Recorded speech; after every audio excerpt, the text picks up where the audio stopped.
राजश्री शाहू कला वाणिज्य व विज्ञान महाविद्यालय पाथरी येथे मानसशास्त्र विभागातर्फे जागतिक आत्महत्या प्रतिबंध दिनानिमित्त मनोविकार तज्ञ डॉक्टर अमोल पाथरीकर यांचे अतिथी व्याख्यान नुकतेच संपन्न झाले आहे।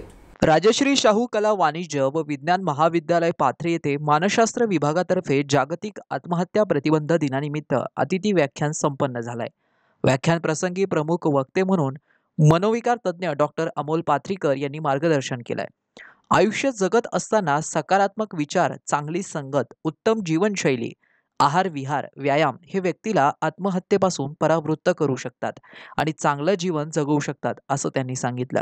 कार्यक्रमाप्रसंगी अध्यक्षस्थान द्वारकाभाऊ पाथरीकर यांनी भूषवलंय। वरुण पाथरीकर यांची प्रमुख उपस्थिती या व्याख्यानाला होती। कार्यक्रमाप्रसंगी महाविद्यालयाचे प्राचार्य कैलास इंगळे, उपप्राचार्य डॉक्टर शशिकांत बंडेवार, भूगोल विभाग प्रमुख डॉक्टर सचिन मोरे यांची उपस्थिती होती। या कार्यक्रमाप्रसंगी शीतल दाभाडे आणि ऋतिका तुपे या विद्यार्थिनींनी तयार केलेल्या भिंतीपत्रकाचं विमोचन देखील करण्यात आलंय। कार्यक्रमाचं सूत्रसंचालन डॉक्टर युवराज गहेवारी यांनी केलंय, तर प्रास्ताविक डॉक्टर रवी जाधव यांनी, तर आभार प्रदर्शन डॉक्टर आरती थाले यांनी केलंय।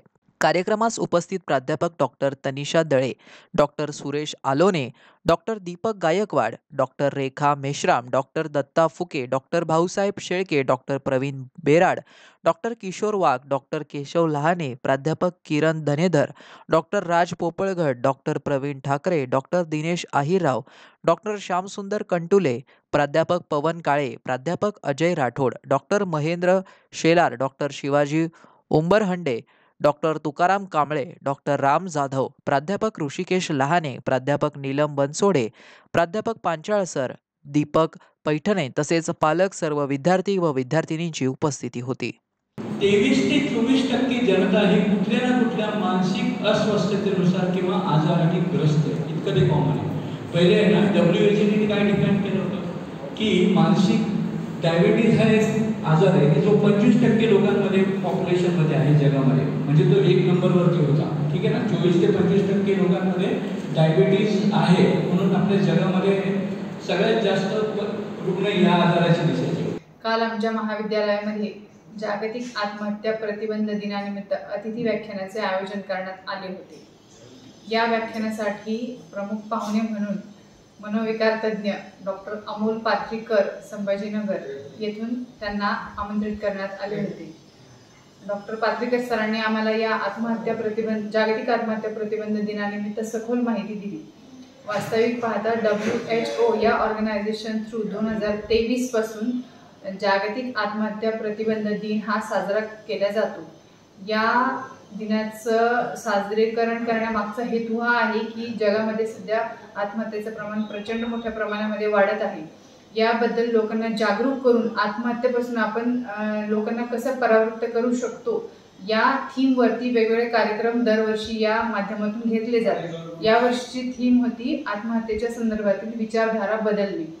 आत्महत्या करण्यापूर्वी व्यक्तीचं इन जनरल बिहेवियरच्या संदर्भामध्ये आम्हाला पाथरीकर सरांनी सखोल असं मार्गदर्शन केलं की ज्या व्यक्तीच्या मनामध्ये आत्महत्येचे विचार सध्या भोंगावत आहेत, अशा व्यक्तीचं वर्तन किंवा त्या वर्तनाद्वारे आपल्याला कसं ओळखता येईल का अशा व्यक्तीच्या मनामध्ये काही असे नकारात्मक विचार चालू आहेत, या संदर्भामध्ये त्यांनी माहिती दिली। जी व्यक्ती एकांतामध्ये राहणं पसंत करते किंवा सामाजिक कार्यक्रमांमधून थोडंसं माघार घेते, तसेच नैराश्याने ग्रासलेली असते, अति झोप किंवा अजिबात झोप न येणे, सतत नकारात्मक विचार ती व्यक्ती बोलून दाखवते, त्याची भूक मंदावते, झोप न येणे, तसेच व्यसन करणे, चिडचिडेपणा, निराशा वाटणे इत्यादी वेगवेगळ्या लक्षणांवरून आपण व्यक्ती थोडीशी नकारात्मकतेकडे झुकलेली आहे याच्या संदर्भामध्ये आपल्याला कल्पना येऊ शकते।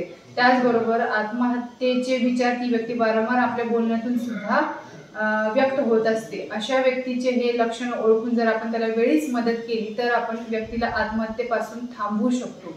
मग आत्महत्येपासून थांबवण्यासाठी आपल्याला खरं म्हणजे त्यांनी काही उपाययोजना सुद्धा सांगितल्या, ज्याच्यामध्ये त्यांनी असं सांगितलं की व्यक्तीला मोकळेपणाने बोलता येईल असं वातावरण उपलब्ध करून दिलं गेलं पाहिजे। त्यासाठी कुटुंबामध्ये एक सुसंवाद एक हेल्दी वातावरण असलं पाहिजे. त्याचबरोबर व्यक्तीचे मित्र आणि त्या मित्रांसोबतची मोकळीकता याच्यातून सुद्धा व्यक्तीचा नैराश्य किंवा ताण हा कमी होऊ शकतो. त्याचबरोबर मदत मागणे किंवा मदत घेणे, जी व्यक्ती अशा विचाराने ग्रस्त आहे अशी व्यक्ती सतत बाहेर मदत मागण्याचा किंवा मदत घेण्यासाठी प्रयत्न कार्यरत असते, तर अशा व्यक्तीला वेळीच मदत जर केली तर आपण त्याची आत्महत्ये संदर्भातले विचार थांबवू शकतो. आहार विहार, व्यायाम, योगासने, अजून मेडिटेशन या सगळ्या गोष्टींमुळे हेल्दी जीवनशैली जर व्यक्तीने आत्मसात केली तर व्यक्तीला नक्कीच चांगलं मानसिक आरोग्य सुद्धा प्राप्त होतं आणि अशा नकारात्मक विचारांपासून सुद्धा व्यक्ती परावृत्त राहते. या संदर्भामध्ये आम्हाला पाथरीकर सरांनी सखोल मार्गदर्शन केलं, ज्याचा लाभ राजश्री शाहू कला विज्ञान व वाणिज्य महाविद्यालयातील प्राध्यापक, शिक्षकेतर कर्मचारी, विद्यार्थी आणि पालक यांना झाला. त्याबद्दल मी त्यांची आभारी आहे.